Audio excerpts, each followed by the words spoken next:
இரண்டாவது circle Congress committee சார்பில் முன்னாள் பாரத பிரதமர் அன்னை இந்திரா காந்தி அவர்களின் 108வது பிறந்தநாள் விழா பொதுமக்களுக்கு இனிப்பு வழங்கி கொண்டாடினர். இந்தியாவின் முன்னாள் பாரத பிரதமரும் இரும்பு மங்கையுமான அன்னை இந்திரா காந்தி அவர்களின் 108வது பிறந்த நாளை முன்னிட்டு மத்திய சென்னை மேற்கு மாவட்டம் எழும்பூர் தொகுதி இரண்டாவது சர்க்கிள் காங்கிரஸ் கமிட்டி பொறுப்பாளர் வழக்கறிஞர் CB நரேஷ்குமார் அவர்களின் தலைமையில் 78A வட்டத் தலைவர் ஜெய் பாலாஜி, 78வது வட்டத் தலைவர் G சுரேஷ்குமார், 99A வட்டத் தலைவர் GB சாம்சங் ராஜ், 99வது வட்டத் தலைவர் P முரளிதரன் ஆகியோர் முன்னிலையில் சூளை AP சாலை முருடீஸ் ஹோட்டல் அருகே வெகு விமரிசையாக நடைபெற்றது. இந்நிகழ்ச்சியில் சிறப்பு அழைப்பாளர்களாக தமிழ்நாடு காங்கிரஸ் கமிட்டியின் மாநில துணைத் தலைவர் பொன் கிருஷ்ணமூர்த்தி அவர்கள் கலந்து கொண்டு அன்னை இந்திரா காந்தி அவர்களின் திருவுருவ சிலைக்கு மாலை அணிவித்து மலர் தூவி மரியாதை செலுத்தினார்.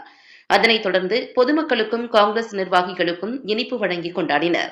மேலும் இந்நிகழ்ச்சியில் காங்கிரஸ் நிர்வாகிகள் M நித்யானந்தம், சூளை ராமலிங்கம், PR சரவணன் மற்றும் Choolai G Shankar, Pullapuram Nagabhushanam, RV Balasundaram, Purasai Krishnamurthy, Sivakumar, Periyamedu Baskar, G Gurumurthy, Pullapuram Gopi, Pullapuram Charlie, Pullapuram Raja, M Yavanakumar, S Anthony, SK Kutty, DG Santhanam, Kodi Dilli Babu, GP பிரகாஷ்கர் உள்ளிட்ட பலர் கலந்து கொண்டனர்.